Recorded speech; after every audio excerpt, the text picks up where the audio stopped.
ಒಬ್ಬಳು ಹೆಣ್ಣು ಮಗಳು. ಆಕೆ ಮನೆಯಿಂದ ಹೊರಗೆ ಕಾಲಿಟ್ಟ ಕ್ಷಣದಿಂದಲೇ ಅವಳ ಪ್ರಯಾಣ ಮುಗಿಯುವವರೆಗೂ ಮನೆಯವರ ಮನಸ್ಸಿಗೆ ನೆಮ್ಮದಿ ಇರುವುದಿಲ್ಲ. ಜಾಗೃತಿಯಿಂದ ಹೋಗು, ತಲುಪಿದ ಮೇಲೆ ಒಂದು ಕರೆ ಮಾಡು, ಒಂದು ಮೆಸೇಜ್ ಆದರೂ ಹಾಕು ಎಂಬ ಮಾತುಗಳು ಕೇವಲ ಪದಗಳಲ್ಲ. ಅವು ಮನೆಯವರ ಪ್ರೀತಿ, ಕಾಳಜಿ ಮತ್ತು ಆತಂಕದ ಪ್ರತಿಬಿಂಬ. ಸಮಯ ಕಳೆಯುತ್ತಾ ಹೋದಂತೆ ಅವಳಿಂದ ಯಾವುದೇ ಸುದ್ದಿ ಬರದಿದ್ದರೆ ತಾಯಿಯ ಕಣ್ಣುಗಳು ಬಾಗಿಲಿನತ್ತ ನೆಟ್ಟಗಿರುತ್ತವೆ. ತಂದೆಯ ಮನಸ್ಸು ಸಾವಿರ ಪ್ರಶ್ನೆಗಳನ್ನು ಕೇಳುತ್ತಿರುತ್ತದೆ. ಅಣ್ಣ, ತಮ್ಮ, ಗಂಡ ಅಥವಾ ಕುಟುಂಬದವರು ಮತ್ತೆ ಮತ್ತೆ ಮೊಬೈಲ್ ನೋಡುತ್ತಲೇ ಇರುತ್ತಾರೆ. ಯಾಕೆಂದರೆ ಇಂದಿನ ಸಮಾಜದಲ್ಲಿ ಒಬ್ಬಳು ಹೆಣ್ಣು ಮಗಳು ಹೊರಗೆ ಹೋದರೆ ಸುರಕ್ಷಿತವಾಗಿ ಮನೆಗೆ ಮರಳುತ್ತಾಳೆ ಎಂಬ ವಿಶ್ವಾಸವೇ ಹಲವರ ಮನಸ್ಸಿನಲ್ಲಿ ಕಳವಳವಾಗಿ ಮಾರ್ಪಟ್ಟಿದೆ.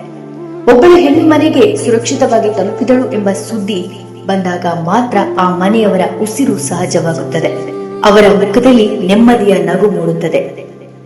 ಹೆಣ್ಣು ದುರ್ಬಲಳಲ್ಲ, ಆದರೆ ಅವಳು ಬದುಕುತ್ತಿರುವ ಸಮಾಜವೇ ಕೆಲವೊಮ್ಮೆ ಅವಳನ್ನು ಭಯದಿಂದ ಬದುಕುವಂತೆ ಮಾಡುತ್ತದೆ. ಒಬ್ಬಳು ಹೆಣ್ಣು ಕೇವಲ ಒಂದು ವ್ಯಕ್ತಿಯಲ್ಲ, ಅವಳು ಒಬ್ಬ ತಂದೆಯ ಹೆಮ್ಮೆ, ಒಬ್ಬ ತಾಯಿಯ ಪ್ರಾಣ, ಒಬ್ಬ ಅಣ್ಣನ ಕಾಳಜಿ, ಒಬ್ಬ ಗಂಡನ ಬದುಕು, ಮಕ್ಕಳ ಇಡೀ ಪ್ರಪಂಚ. ಹೆಣ್ಣಿನ ಸ್ವಾತಂತ್ರ್ಯ ಎಂದರೆ ಅವಳು ಭಯವಿಲ್ಲದೆ ಹೊರಗೆ ಹೋಗಿ ಸುರಕ್ಷಿತವಾಗಿ ಮನೆಗೆ ಮರಳುವ ಹಕ್ಕು. ಪ್ರತಿಯೊಬ್ಬ ಹೆಣ್ಣನ್ನು ಗೌರವಿಸಿ ಅವಳ ಸುರಕ್ಷತೆಯನ್ನ ಕಾಪಾಡಿ, ಏಕೆಂದರೆ ಅವಳನ್ನು ಕಾಯುತ್ತಿರುವ ಒಂದು ಕುಟುಂಬ ಯಾವಾಗಲೂ ಇರುತ್ತದೆ.